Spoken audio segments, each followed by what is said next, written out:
Join us as we go beyond the darkness and into the history of Angola, Indiana. Tonight we delve into the memories of this historic town and discover the ghosts of the past that may still remain. Come along as we take a closer look into Angola's history and see what phantoms still call this place home.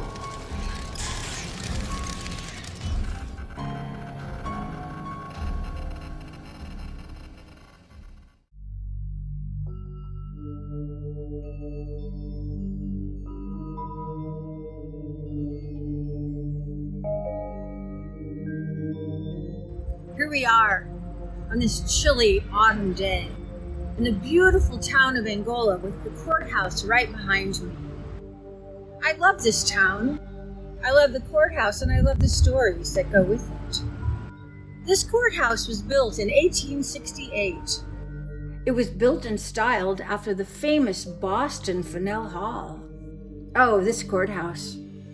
It has seen so many trials over the past 150 years. But let's go back to the beginning, shall we? It was the year 1836, and Thomas Gale came down the Defiance and White Pigeon Trail from LaGrange with 4 other men.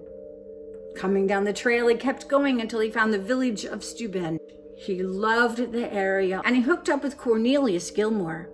What's interesting to note that Gale married a Quaker, yet he himself was an outspoken spiritualist, a popular 19th century belief that one could communicate with the dead in a seance. He also believed in free love.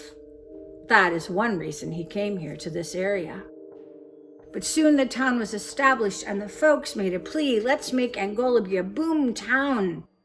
Gale built the first frame building and opened it as dry goods.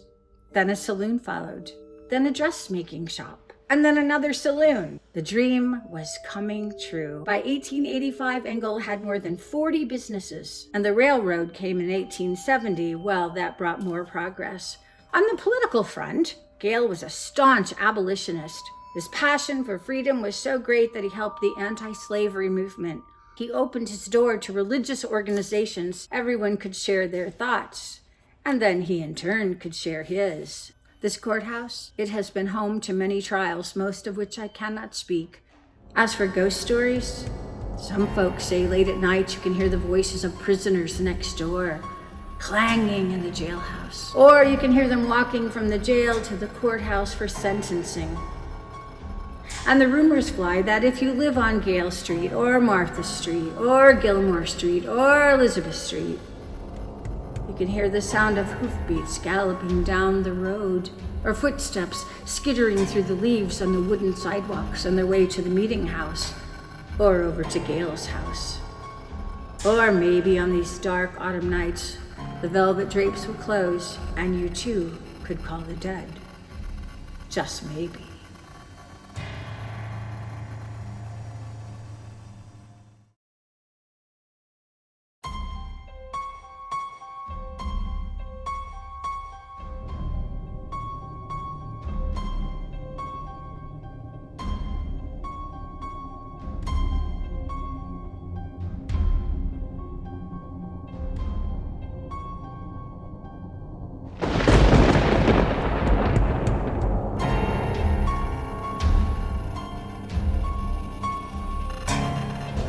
I'm standing inside the old opera house known as Croxton Opera House. It was also known as the Beatty Building. The building was built in 1890 and named for William Galen Croxton, a prominent attorney. It was built with the idea of having the second floor for entertainment and the first floor was kept for shops. On show nights, the scent of freshly baked bread would waft up to the top of the building. The opera floor had a balcony with 2 boxes on either side. Once upon a time, there were red velvet cushions on the seats and backs of the chairs, and they had gold braid and fluffy gold tassels hanging from every corner. The balcony railings were also covered in red velvet. Vaudeville and touring companies came through Angola and stopped to perform here. One of the most famous pair of performers to come was actress Julia Marlowe and E.H. Southern. Julia was an English-born actress who specialized in Shakespeare. After she met up with E.H. Southern, they toured the countryside performing Romeo and Juliet, The Taming of the Shrew, and The Merchant of Venice. From 1893 to 1917, the Opera House was also part of Old Settlers meetings. Inside the Opera House, political speeches and debates were held, and the meetings ended up every day with a local talent show. Outside these windows, once upon a time, there were Fife and Drum Corps, the traveling Barnum and Bailey Circus. Oh, P.T. Barnum loved to come here. Now this beautiful building houses Libby's and Bike and Soul, other prominent Angola businesses. The upstairs have become restored apartments. But I'm told on these cold autumn nights, as the chill takes to the air and darkness comes early, that if you really listen, you can hear the lines of Shakespeare, just as Julia once said them. "Oh, Romeo, Romeo, wherefore art thou?" Or lines from Romeo as performed by E.H. Southern. "What light through yonder window breaks? It is the east, and Juliet is the sun." And sometimes the sound of horses will permeate the air, and the scent of baking bread will waft through the square.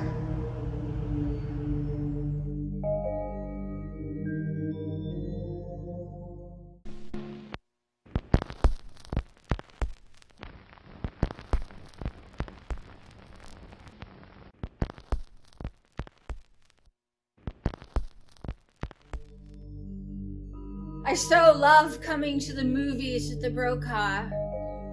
I so love this film. What? Hello? Hello? Did you hear that? I did. Perhaps it's my imagination. Perhaps. I don't know. I'm in the beautiful Broca. It was built in 1931. Such a long time ago.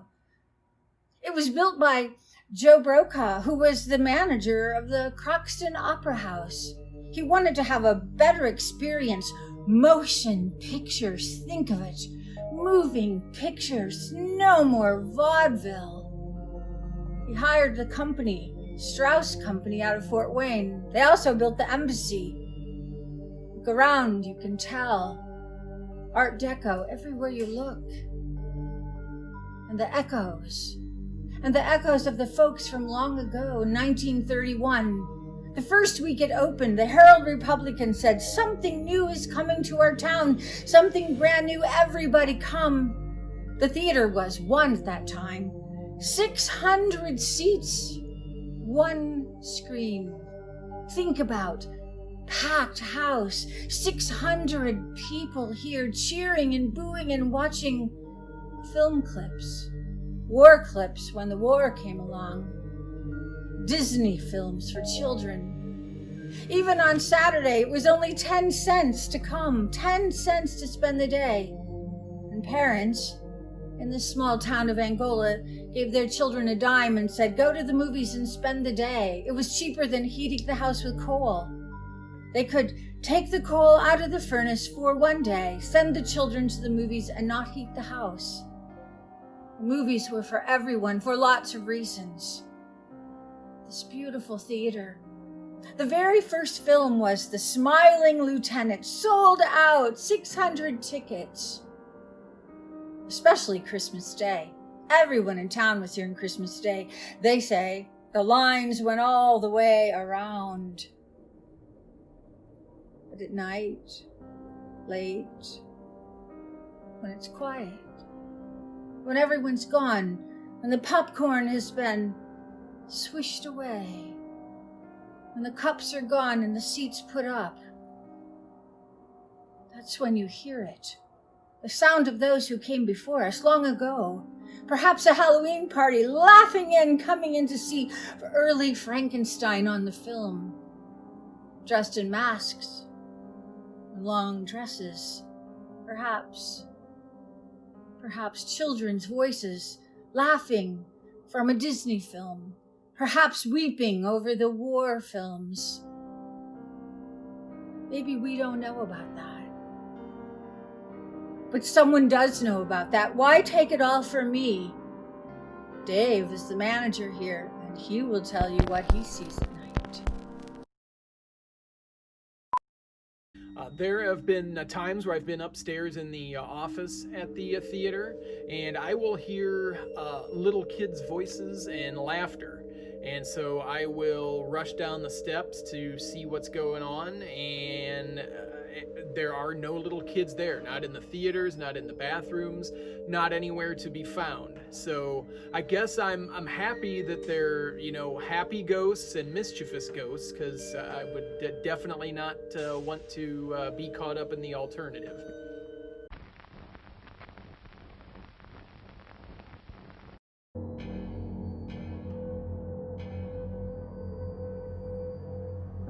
Hello? I'm still at the Broca, but I want to talk to you about the Strand Theater. It was right next door. It is no longer, but the stories remain. It was amazing that the Strand Theater was built in 1932, almost the same time as the Broca. So this little tiny town of ours had two movie theaters simultaneously. And they both bid for the films. Who would get this? Who would get Frankenstein? Who would get the Smiling Lieutenant? Who would get the Christmas movie? Who would get the war movie? Must have been fun then. Come downtown and see the marquees for both of them, the Strand and the Broca. The old stories say that the lights in the Broca and the Strand were always on, except during the war years, when everyone was asked to conserve and the lights went dim until the war was over. The Strand is no more, but the stories do remain. The story that most people know is of the red-headed, red-bearded stranger walking on the top, peering from the windows. Folks nowadays say, autumn nights, when you come out of this theater, if you were to look up into the window area, if you were to look up, you would see it. You would see him, the long red beard, just walking back and forth. But we don't even know who he was. My own story, one night, the Strand was having a midnight movie. I'd never been to a midnight movie, so I biked down, parked my bike, stood in line. I got my ticket and I bought it by myself, and I sat by myself towards the back. But it was midnight. And I guess I wasn't that interested because I fell sound asleep. And all of a sudden, I felt something or someone tapping on my shoulder. It woke me up. And when I woke up, I looked around. The theater was dark and empty, and I was the only one in there. I was chilled to the bone from top to bottom. I went out just as Dana was locking the door. "I didn't see you," he said. "I didn't know you were there." I was asleep.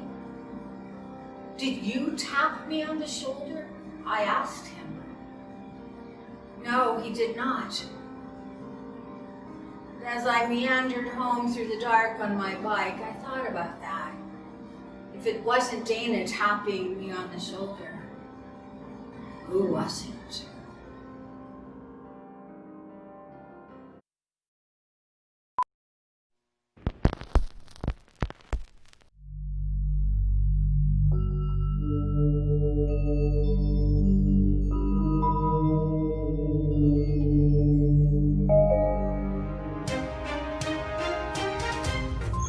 Hi there, this is your intrepid local history reporter, Luke Backward. I'm standing in front of an Angola landmark, the Hendry Hotel. As you can see, it's an impressive building. 4 stories of concrete. Wait, it's not there. What's not there? The hotel. What do you mean? The Hendry Hotel. It's missing. It used to be right there.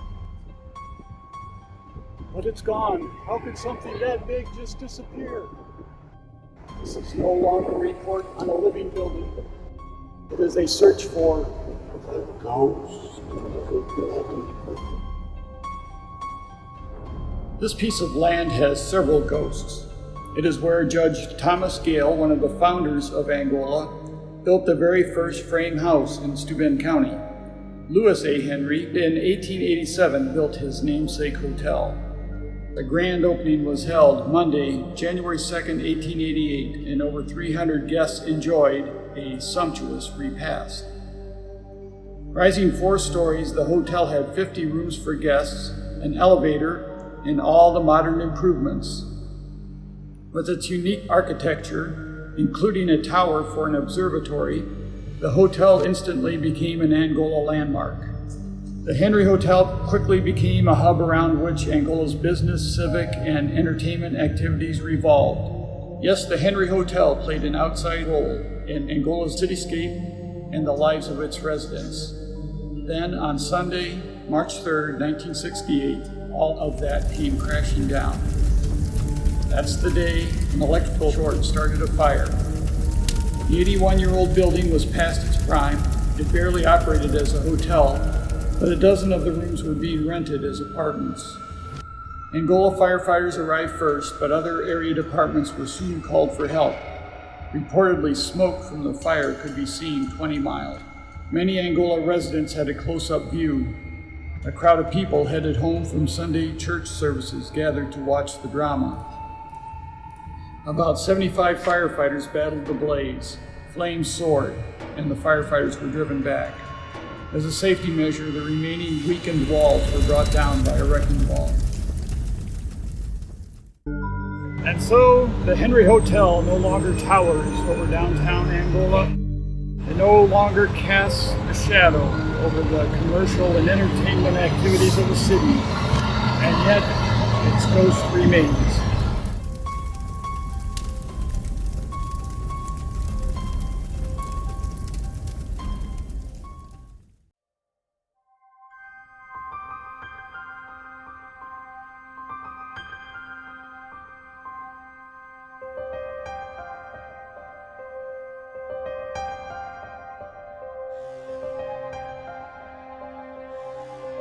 This is the Orlo Roberts building. It was built in 1923, but it is also the home of a Wild Hare antique mall, which is my business. And a little bit about antique shops. Antique shop owners will not tell you that they have haunted things in there because they don't sell well when you tell them that. There is a belief that energy, be it good or bad, will attach itself to items.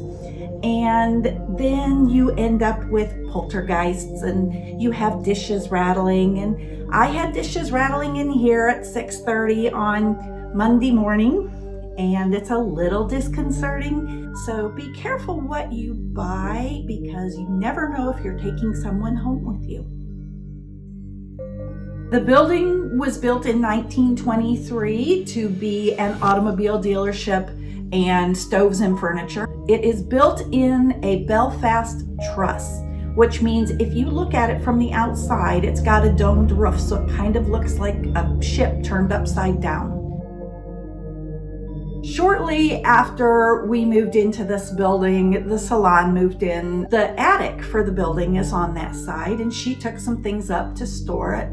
And when she came down, she noticed there was a key hanging on the wall next to the door frame. She got to the bottom of the stairs and she went to close the door, and the outside handle was locked and she didn't lock it. She came over and asked me, she said, "Was your grandfather known to be an ornery guy?" And I said, "Yeah." I said, "He used to lock guys up in the attic when they went up to get parts." That's how we figured out that he was here, was because he was locking the door, but he didn't close it on her, and he knew there was a key in there so she could get out. I never did figure out what it was, but The dishes were rattling ridiculously all the time and loud, and it was constant. It was so bad, the lady that owns the salon came over to make sure somebody hadn't broken in. That's how loud it was. She could hear it on her side. She had a client who was sensitive, and she would not come over here. She refused to come over. But then she came over one day, and it was quite a surprise. And she said, no, everything is fine. And she said, there's no problems. She came through the store and she wandered around and she said, everything that's here is happy it's here.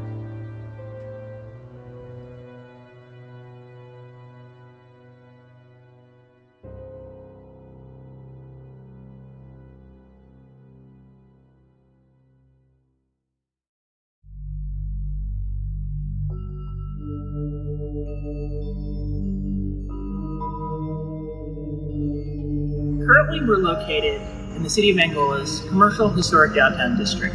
We're on the corner of East Gale Street and South Wayne Street. Behind me is the old Steuben County Jail. It was built in 1877.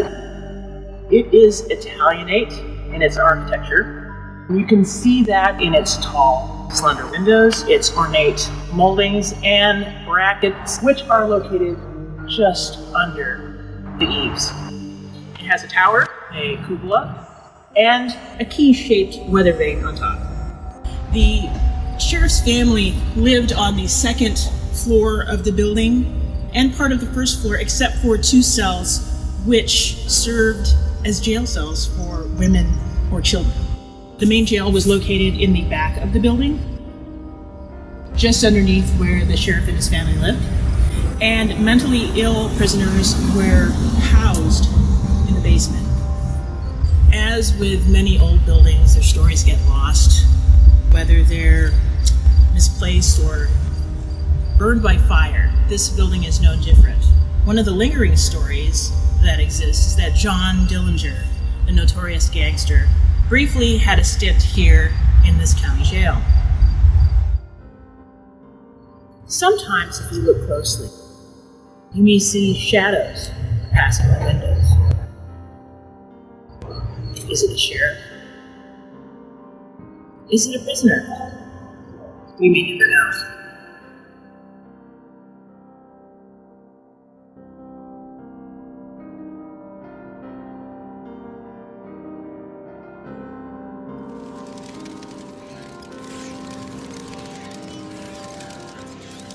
So there are plenty of stories in downtown Angola. On quiet evenings, when it's clear and traffic is down to a whisper and the lights are glowing at night, you can almost imagine what it was like at the turn of the 20th century. So if you hear the sound of footsteps, a glimmer, a glint of light out of the corner of your eye, a shadow, the sound of hoofs on brick pavement that doesn't exist, chatter from a group of people that aren't there. Maybe it's your imagination, but maybe, just maybe, it's the memories of these old buildings. History tapping you on the shoulder, asking for your attention.